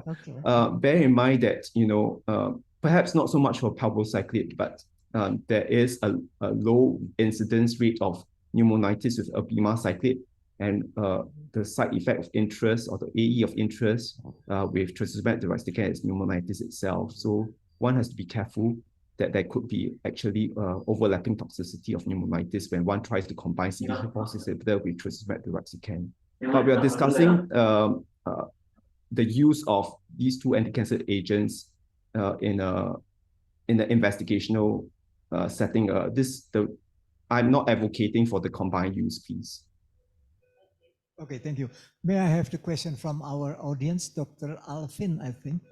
Can you show in the screen the question from Dr. Alvin? Yeah, this is a question from the Dr. Alvin in Jakarta. What is the optimal duration of palbociclib treatment? Maybe this question for Dr. Hilman or Dr. Iwan. Optimal dose. Optimal duration, bro. Optimal duration. I think there's tidak ada optimal duration ya, bro. Jadi kalau umpamanya dia masih respon dengan obat-obat palbociclib ini, maka diteruskan, kecuali kalau dia intolerable atau progressive disease. Demikian, bro. Ya, oke. Other question? Yes, Dr. Hilman. Yes, many thanks, Professor Talib. And also, nice presentation from all of the presenter. I have a simple question, actually, first of all, to Dr. Wulyo and Dr. Chan as well. And after that, to Dr. Ikhwan. First of all, as we know that literally, and also the presenter mentioned that the side effect of this agent, palbociclib, is neutropenia. And moreover, it's proven by palbociclib as well. Well, according to the stratification, the real world mentioned that the postmenopausal have prominent comparing to perimenopausal in breast cancer. And my first question to Dr. Wulyo, what about your experience in Mayapada Hospital? It's just like the same. The incidence of breast cancer is premenopause predominant comparing to the real world one. And what about the Singaporean data? That's my first question. And then the other question is to Dr. Chen. I'm interested in case number 3, as you mentioned that the number 3. Oh, sorry. The female with 50 years old. Yeah. Well, she's suffering lots of metastasized CNS, and then also weight-bearing bone, and also, if I'm not mistaken, the visceral crisis. Well, from your experience, do you think that the growth factor is not using at that time, even if there is still some involvement of visceral? Thank you. Dr. Julio first, the question. Yeah. Thank you very much for the question, Dr. Hilman. Based our local data in Mayapada Hospital, around 200 patients, the proportion of metastatic breast cancer, 26%. And the median age of the patient is 49 years. 60% of them were premenopausal. So I think this is our special characteristic.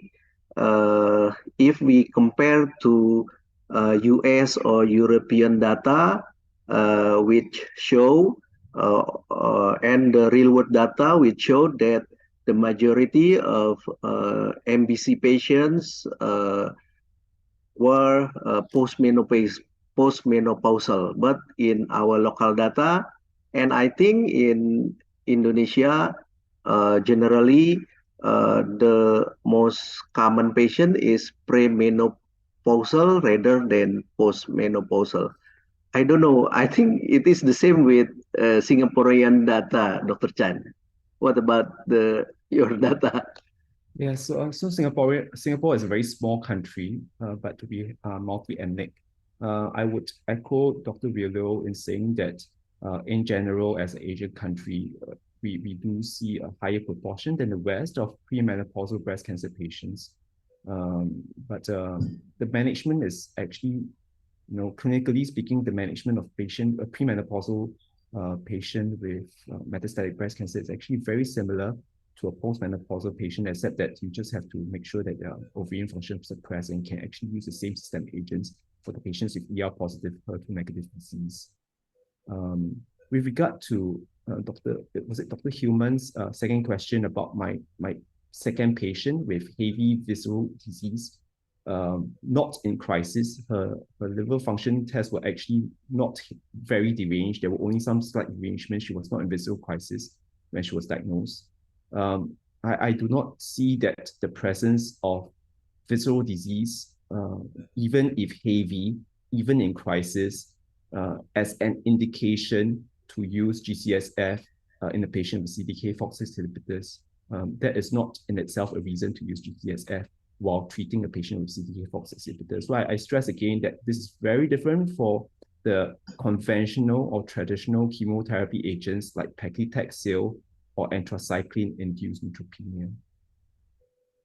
And if one follows the drug label carefully, where in the first 2 months you see the patient once every 2 weeks and you monitor their blood counts, you catch the blood count declines easy and quite quickly, and you can always dose reduce or dose pause accordingly. So there's no need to use GCSF routinely. Dr. Chen, may I continue the question of Dr. Hillman? We know Yes, that what we call it visceral crisis is not the number of the site of metastasis, but in your third cases, I saw in your slide the AST and ALT is very high. Is it not visceral? They were crisis? marginally high, but they were not greater than 5 times upper limit of normal, and the bilirubin was not deranged at all. So 5 times, you mean? Yeah, it was not greater than 5 times upper limit of normal. And the patient was not hyperbilirubinemic. So she has got heavy visceral crisis. She's got heavy visceral burden, but not in crisis, which was why she fitted the eligibility criteria of the right choice study. She was actually considered for the right choice study. She was someone not in crisis. She screen failed for right choice because of prolonged QTC. She was not suitable for ribociclib for that reason. That's why she did go on the right choice study. Profesor Nurwati. To Dr. Ikhwan. Dr. Ikhwan tadi kasusnya itu kalau nggak salah stadium 3B ya. Nggak dioperasi setelah mengecil gitu. Ya, Itu pertanyaan pertama. Kemudian pertanyaan kedua, kalau dia masih premenopause, apakah kita harus tunggu dulu sampai dia postmenopause, jadi mensnya berhenti baru kita kasih CDK4/6. Jadi kasih fulvestrant dulu sampai dia menopause sama oral tamoxifen, begitu dia enggak mens baru dikasih CDK4/6 ke situ. Jadi yang pertama tuh waktu dia diberikan radiasi, memang dia intens tidak mau dioperasi, Prof. Sehingga kita langsung lakukan kemoterapi. Jadi itu.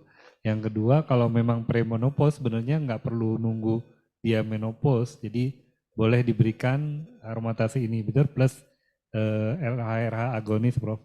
Plus CDK4/6. Walaupun dia masih menstruasi. Iya. Nah, pada pasien ini sebenarnya di awal itu dia udah dianjurkan untuk pemberian, tapi belum mau juga, Prof. Sehingga pada waktu dia sudah, sebenarnya dia anehnya nih 4 tahun sebelum dia breast cancer tuh udah nggak mens sebenarnya. Gitu. Jadi sebenarnya kalau dari teorinya kan kalau dia sudah tidak mens selama 1 tahun tanpa ada efek obat gitu sebenarnya udah dianggap menopause ya, Prof. Tapi memang usianya belum sampai 60 tahun gitu. Jadi agak ini juga, sehingga pada waktu pernah dalam satu diskusi kita sampai juga tetap memberikan LH-RH agonis gitu bersama dengan aromatase inhibitor karena waktu itu usianya belum sampai 60 tahun gitu. Tapi pada waktu dia 2022 dia udah umurnya udah 60 tahun sehingga kita tidak berikan lagi LH-RH agonis, jadi aromatase inhibitor plus CDK4/6 saja. Demikian, Bro. Yeah, thank you. And one for Dr. Chang, I see that you never changed the letrozole to another aromatase inhibitor. How about changing the letrozole to another, like Arimidex, anastrozole, and then the other was Promacin. Yeah, aromacin. How about your experience? It is quite good as letrozole, or? Yeah, so I chose letrozole in the first line for both patients in the premenopausal lady for the second case with ovarian function suppression because that's the most readily available aromatase inhibitor and is the most affordable for most patients within Singapore. But I mean, the trials have allowed for example, the use of azimistine or another NSAI. You could use anastrozole as well. So the results are going to be similar. There isn't in the first line or within the 1 line of treatment there isn't a comparison for the endocrine partner. One can freely choose NSAI or SAI. I think it really depends on what's accessible to you. So I within the same line, if the patient doesn't progress, I won't switch the endocrine partner, for example. And if I may just clarify the point, I think it may have caused some confusion.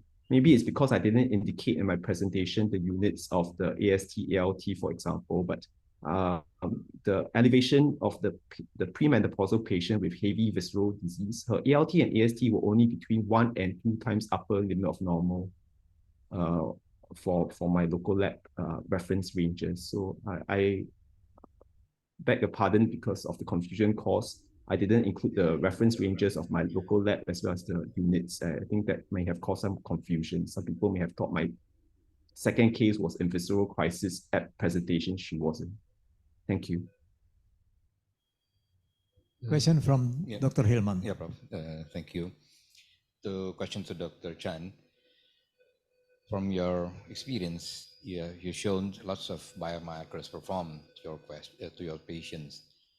Well, my question is, do you have any single biomarkers to make your treatment available? What I mean is, you have one or two singles biomarkers that will guide the treatment as well? Thank you. So I suppose this question is about biomarkers to monitor for response to treatment. So I would say biomarkers are multiple, and they can include clinical markers as well, or clinical biomarkers. If your patient had a superficial, clinically palpable disease such as a breast primary, I think that's the most reliable clinical biomarker. If your patient is on treatment and can tell you and you can measure that her breast primary is receding, reducing in size, then that's the best biomarker. Of course, the most objective, and that was used in the trials, was the use of anatomic scans. Within the first 6 to 12 months of using a CDK4/6 inhibitors, for example, I tend to, because it's available to for me to use and for my patients to access to, I try to scan my patients, do a CT scan of the chest, abdomen, and the pelvis approximately once every 3 cycles. And if the patient continues to be on this first-line CDK4/6 inhibitor-based treatment for a long time, such as the first patient I presented, the 60-something-year-old lady, still on first-line treatment after 4 years, I no longer scan her every 3 months. I no longer scan her every 6 months. I actually scan her once a year. So how do I monitor her? I monitor her clinically by symptoms. And also in between 3 monthly visits, she now sees me once in 3 months only. Each time I see her, I give her 3 months of CDK4/6 inhibitors at a go. So then I will monitor her with the tumor markers once in 3 months when I see her. And amongst the tumor markers that I most commonly use, cancer antigen 15-3, CA15-3. I find that the carcinoembryonic antigen is also elevated. If it's not elevated at baseline, then I no longer monitor that. If these 2 markers are not elevated at baseline, sometimes I check the cancer antigen 125 or cancer antigen 99. I've got some patients who are non-secretors of CA15-3 or CEA who are actually secretors of the other 2 proteins. So I think the monitoring of and a patient with metastatic breast cancer, ER positive, HER2 negative, is multifaceted. I do not just rely on numbers or scans. I think it boils down to how the patient feels, symptoms-wise, and if you have got superficial lesions you can measure, that's also reliable too. Thank you.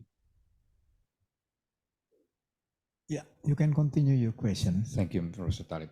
So in other words, you want to mention that except clinical experience or clinical performance, we can count only for the simple tumor marker as well. Is it so? Yeah, especially if your patient is feeling well, the disease is indolent, you have observed the disease for a while already, you no longer have to use CT scans that frequently. You can use the cancer markers. For example, in my first patient, I'm seeing her once in 3 months now. I would take a history, I would examine her, and I would look at her tumor markers, see how they are doing. If they remain stable, the patient is feeling well, I continue on treatment. Then I scan her when I next need to, or I routinely scan her once in 1 year now. Yes. Dr. Chen, we have one question from Dr. Ronald. Yes. Thank you. Maybe to Dr. Wulyo and Dr. Chen, but first to Dr. Wulyo. Now in Indonesia we have at least 3 CDK4/6 inhibitors, and maybe with some difference in the side effects. So what do you think about choosing one of these 3 CDK4/6 inhibitor based on the side effects? That's one. For Dr. Chen, your case is with the brain metastasis, if I'm not mistaken. And again, is there any maybe how we choose between the 3 CDK4/6 inhibitor for patient with brain metastasis? And also maybe because we saw a lot of B hepatitis in our region, what do you think about choosing CDK4/6 inhibitors for, let's say, for example, a case with liver cirrhosis? Thank you. The first is Dr. Wulyo first to answer the question. Yes, thank you. Based on the RCT, the three of CDK4/6 inhibitors, the efficacy is the same. The progression-free survival achieved more than 24 months. However, the side effect is rather different since the palbociclib is the most common to cause the neutropenia, and the least common is abemaciclib, ribociclib between the two. However, abemaciclib cause more diarrhea rather than palbociclib and ribociclib. So in patients with GI, if there is comorbidities of GI tract, I will prefer palbociclib rather than abemaciclib. I prefer ribociclib for younger patients with premenopausal patients, since there is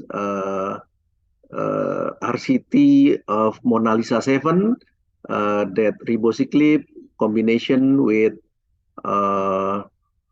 tamoxifen or aromatase inhibitor with LH-RH agonist showed better progression-free survival in patients with premenopausal patients.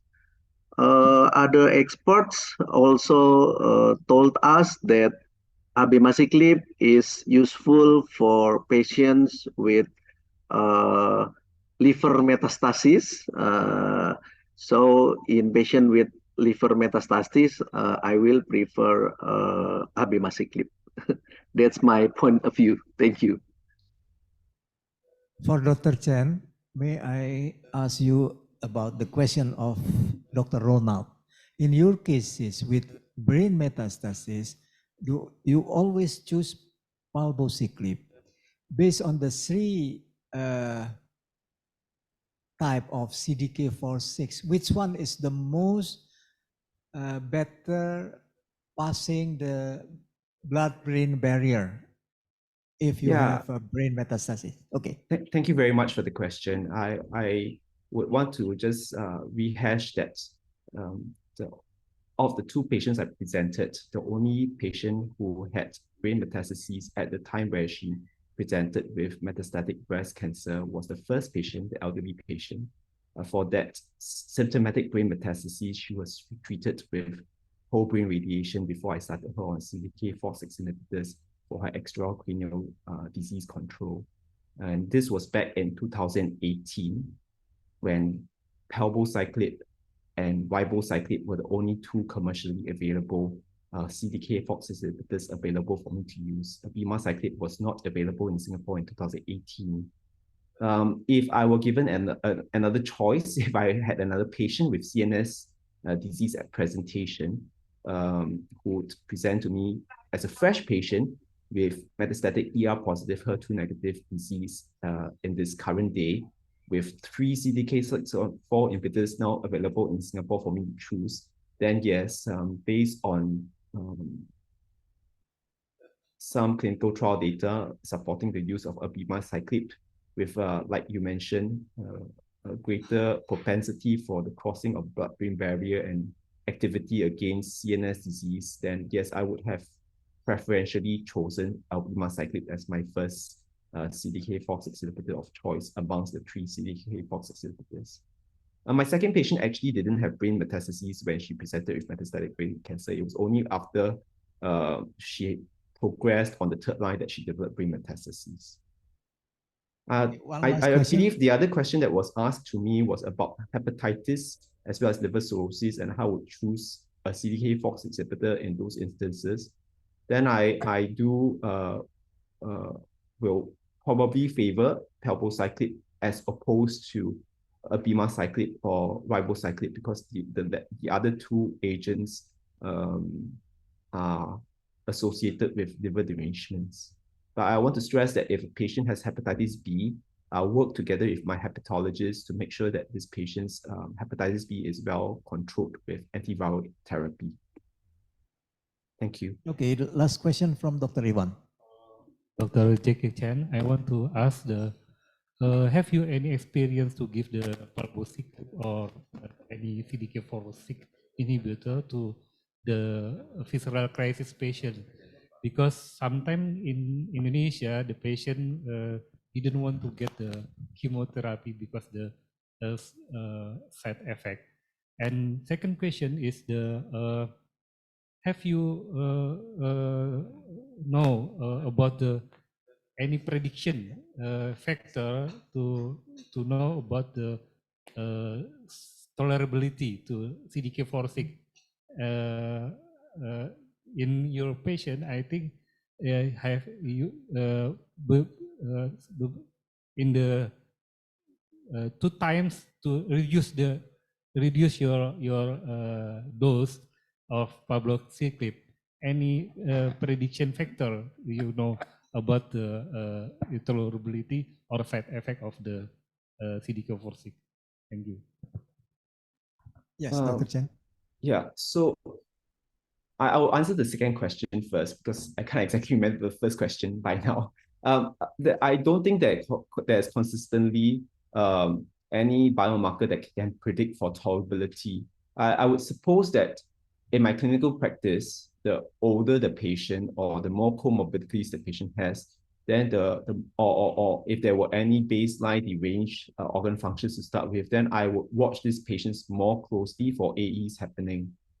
But again, if the patient, for example, has got liver problems to start with, I don't choose ribo or abemaciclib. I preferentially use palbociclib. If the patient had renal impairment to start with, some chronic kidney disease, because abemaciclib has this unique AE where the creatinine could be spuriously elevated, I also try to avoid abemaciclib in that instance. So, I can't tell you that there is a specific predictive parameter for tolerability or non-tolerability of CDK4/6 inhibitors, but if one watches your patient carefully and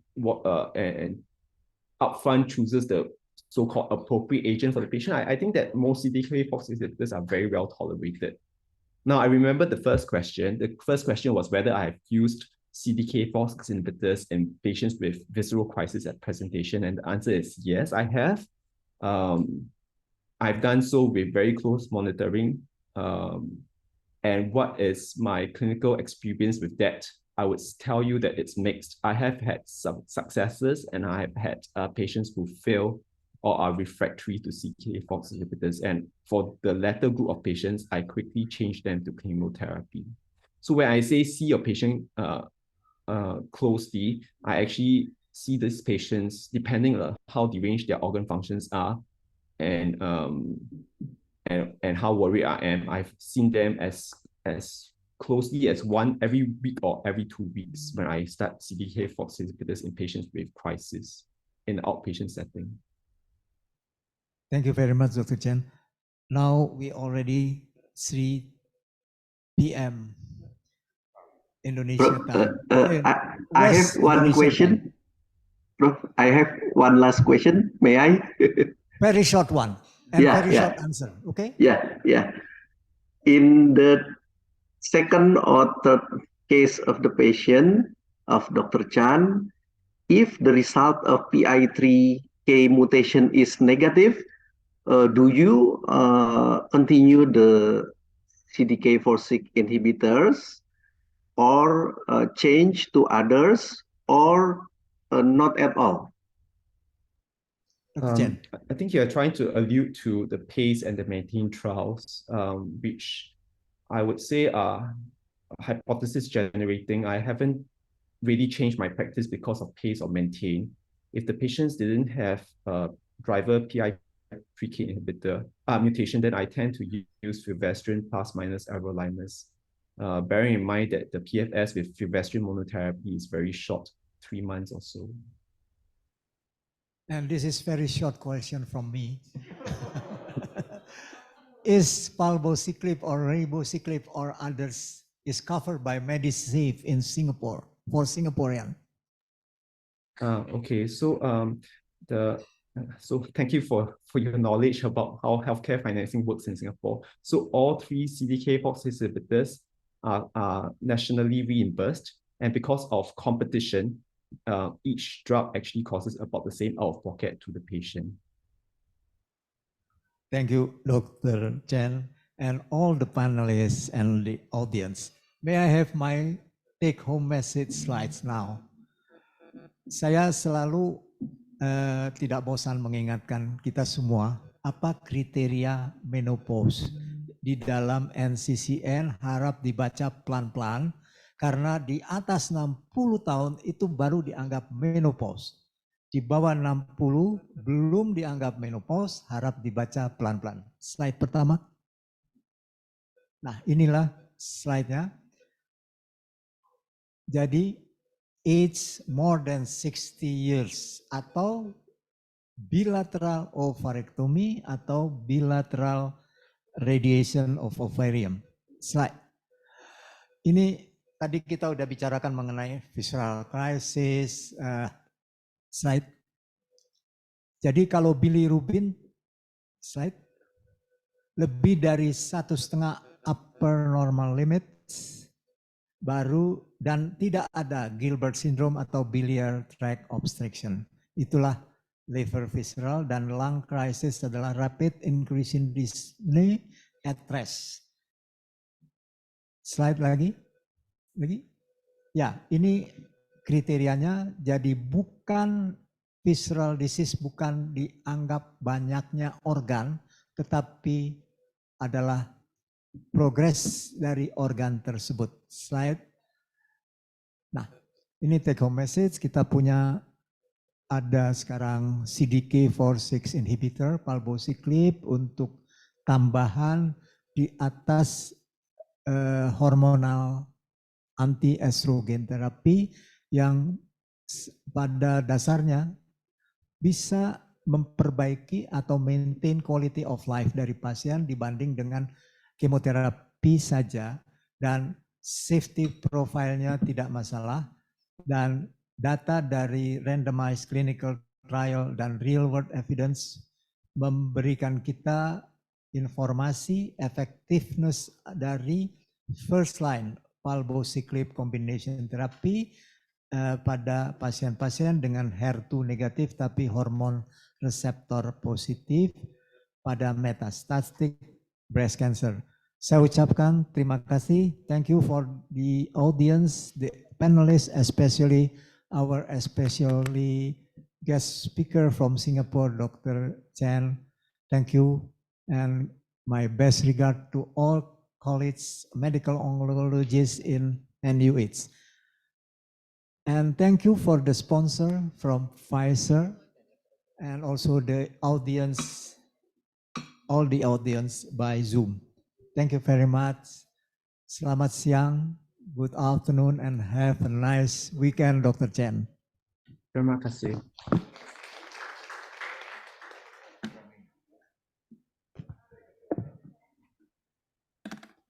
Dr. Chan, we just want to have a picture for a while with other speaker and panelists. So don't leave for now. Prof, dokter kita foto dulu di depan. Oh, iya.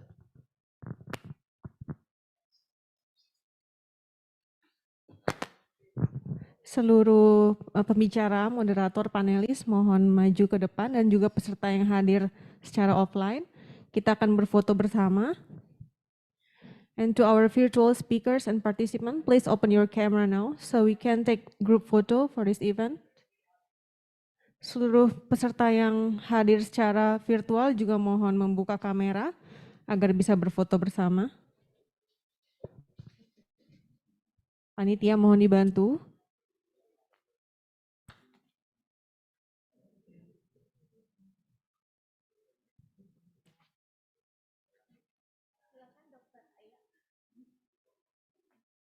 Silakan, Dok.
Balik lagi dong. Oh, sekali lagi gitu. Kan masih foto.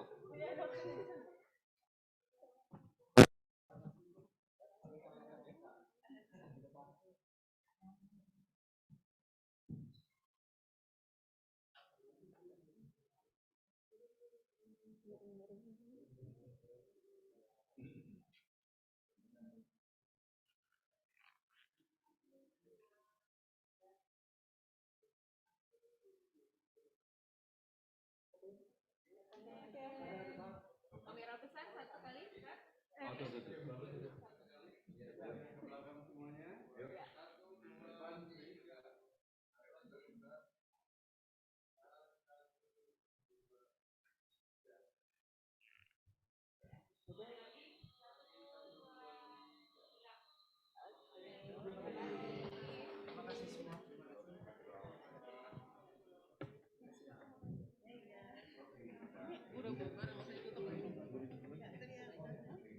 Tutup di sini aja kali, udah. Udah sih seharusnya. Maksudnya ibu di situ aja. Jadi masih bisa ada. Ini ke depan. Aku tuh tadinya merah, jadi nggak usah closing aku jadi Harusnya closing kan? closing boleh. Di situ aja dong, di tengah aja dong.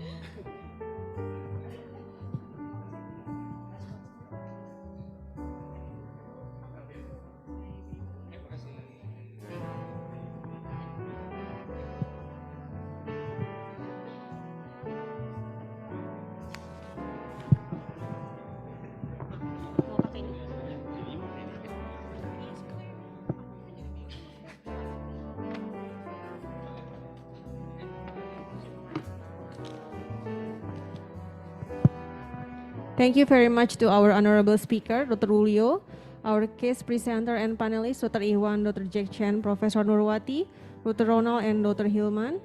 And highest gratitude also to Professor Abdul Muttalib, who led our discussion today interactively. We hope that all information and knowledge from this event can be applied to help our breast cancer patient in daily practice. Hadirin yang terhormat, dengan berakhirnya rangkaian diskusi, maka selesai pula acara JOWee ke-31 hari ini. Terima kasih kepada seluruh peserta yang telah mengikuti rangkaian acara hingga selesai. Kami selaku panitia mohon maaf apabila masih terdapat banyak kekurangan dalam penyelenggaraan acara hari ini.